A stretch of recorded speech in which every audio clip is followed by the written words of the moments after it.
सभी को good morning, सुप्रभात। भारत के भूगोल में भारत की मृदा को या भारत की मिट्टी को, इस कंटेंट को आगे बढ़ाते हुए हमने सबसे पहले भारत की जो मिट्टी के प्रकार में मुख्य रूप से इसको 6 भागों में बांटा था। इसमें सबसे पहले पढ़ लिया था जलोढ़ मृदा। जलोढ़ मृदा मुख्य रूप से इस मिट्टी को काप मृदा के नाम से जाना जाता है। जलोढ़ मृदा को मुख्य रूप से 3 भागों में बांटा गया है। उसमें 3 कौन कौन से हैं? नूतन जलोढ़ मृदा, पुरातन जलोढ़ मृदा और नूतनतम जलोढ़ मृदा। इसके बाद हमने जो सेकंड मृदा पढ़ी थी काली मृदा। काली मृदा के संदर्भ में हमने पढ़ा था कि काली मृदा को मुख्य रूप से इसके जो उपनाम थे, कपास की कृषि के लिए उपयुक्त मिट्टी है जो काली मृदा। इस काली मृदा को कपासी मिट्टी के नाम से भी जाना जाता है, रेगुर मृदा के नाम से भी जाना जाता है और इस मिट्टी को लावा मृदा भी कहा जाता है। इसके बाद हमने थर्ड जो मिट्टी पड़ी थी लाल मृदा। लाल मृदा के बाद कल जो हमने देखा था लेटेराइट मृदा। लेटेराइट मृदा मुख्य रूप से देखा जाए तो पश्चिमी घाट और पूर्वी घाट, इसके बाद पूर्वोत्तर भारत में पूर्वी ढालों में है ना, ये पूर्वी ढालों में मुख्य रूप से ये एक लेटेराइट मृदा इस पश्चिमी घाट में पश्चिमी ढालों में और पूर्वी घाट के जो पूर्वी ढालों में ये मुख्य रूप से लेटेराइट मृदा पाई जाती है। यानी कि ढलानी क्षेत्रों में मुख्य रूप से ये लेटेराइट मृदा के नाम से, मतलब ये लेटी हुई मृदा है, कठोर चट्टानों पर ये क्या हुआ है, लेटी हुई चट्टानों, इसलिए लेटेराइट मृदा को लेटी हुई मृदा के नाम से भी जाना जाता है। आज का जो महत्वपूर्ण जो मिट्टी पढ़ेंगे ये है बलुई मृदा। कौन सी है? बलुई मृदा। बलुई मृदा, बलुई मृदा, ठीक है। बलुई मृदा सैंडी सॉइल, ठीक है। अब इस मिट्टी के अंदर बलुई नाम से ही पता चल रहा है कि इस मिट्टी में क्या पाया जाता है, बालू, है ना, बालू युक्त है। इस मिट्टी को मुख्य रूप से रेतीली मिट्टी या मृदा, इस मिट्टी को मरुस्थलीय मिट्टी या मृदा, ठीक है। नाम से इस मिट्टी के अंदर बड़े बड़े बालू के कण पाए जाते हैं, सैंडी सॉइल। अब इस मिट्टी में मुख्य रूप से मिश्रित 52% इसमें रेत के कण हमें देखने को मिलते हैं। इसके बाद इस मिट्टी में या इस मृदा में मुख्य रूप से 27% मिट्टी पाई जाती है। बाकी तो 52% इसमें अधिकांश बालू या रेत देखने को मिलती हैं, ठीक है। इसमें ये मुख्य रूप से इसमें 3 प्रकार का मिश्रण बना हुआ है। कितने? 3 मिश्रणों से। इसमें मिश्रण में भी कौन कौन से? रेत, इसमें रेत पाई जाती है 52%, ठीक है। अब इसके बाद है रेत कितनी है? 52% और मिट्टी, इस मृदा में मिट्टी जो है 27%, कितनी है? 27 तक। इसके बाद अगर मान लो गाद की बात करें, गाद यानी कि कीचड़ टाइप होता है, ये इस गाद इसमें मुख्य रूप से पाई जाती है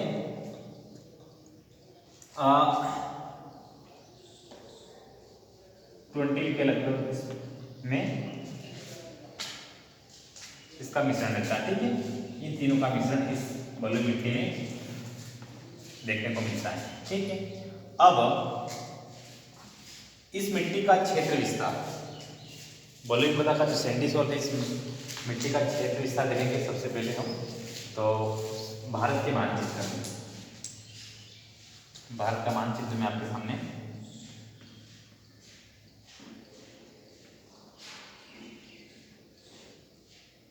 ये आपके सामने भारत का मानचित्र। भारत के मानचित्र में बलुई मृदा का क्षेत्र विस्तार कहाँ है?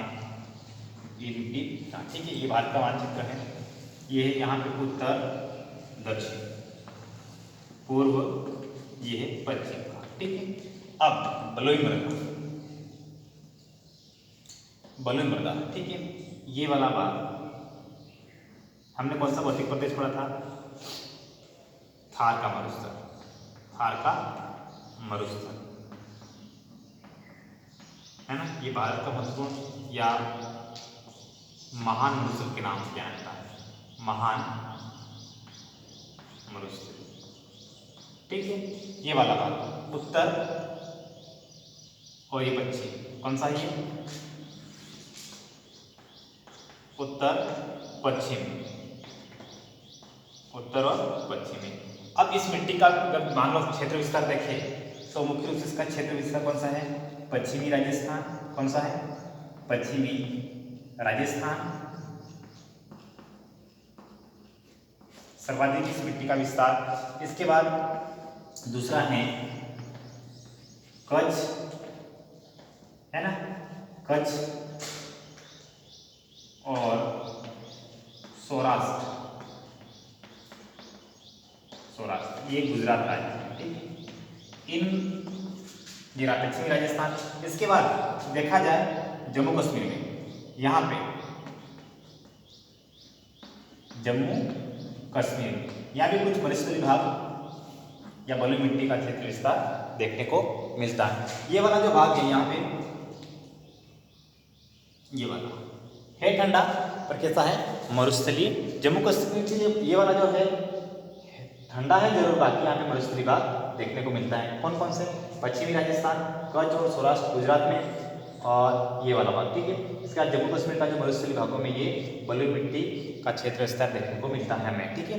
इसके बाद इस मृदा में मुख्य रूप से अब तत्व की बात करेंगे, बलुई मृदा या सैंडी सॉइल की मृदा में मुख्य रूप से इस मृदा में क्षारीय तत्वों की अधिकता पाई जाती है, पर नाइट्रोजन, हुमस, है ना, हुमस आदि तत्वों की कमी रहती है। नाइट्रोजन और हुमस की तत्वों की कमी होती है और क्षारीय तत्वों की अधिकता पाई जाती है। मुख्य रूप से ये मिट्टी शुष्क और रेतीली या रंध्रमय होने के कारण यह पवनों के द्वारा परिवर्तन या स्थानांतरित एक स्थान से दूसरे स्थान तक होती रहती है। इस मिट्टी के संदर्भ में बात की जाए तो मुख्य रूप से अगर सिंचाई की यहाँ पे पानी की अगर उपलब्धता हो पाए या सिंचाई की सुविधा अगर उपलब्ध हो जाने के कारण यहाँ इस मिट्टी काफ़ी कृषि उत्पादन किया जा सकता है। अगर इस बलुई मिट्टी की मृदा की बात करें तो मुख्य रूप से इस मृदा या मिट्टी का रंग होता है हल्का थोड़ा भूरा होता है ना। इस मिट्टी में अधिकांश मोटे और रेत कण देखने को हमें मिलते हैं। अब बलुई मृदा, रेतीली मृदा या मरुस्थलीय मृदा, इस मृदा में मुख्य रूप से लवणों की मात्रा अधिक देखने को मिलती है ना। चूना, कहीं कहीं नाइट्रेट युक्त चट्टानों के कारण यहाँ पे नाइट्रोजन अधिकता पाई जाती है। नाइट्रोजन, पोटास, फास्फोरस और हुमस जीवांश की कमी देखने को मिलती है। अब अगर इस मिट्टी को खाद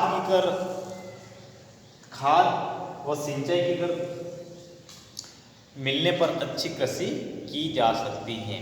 बलुई मृदा, मरुस्थलीय मृदा या रेतीली मृदा में मुख्य रूप से इस मिट्टी में प्रमुख फसलें होने वाली बाजरा, ज्वार, सरसों, मोठ, मूंग, रतनजोत, अरंडी, ग्वार आदि फसलें उत्पादन की जा सकती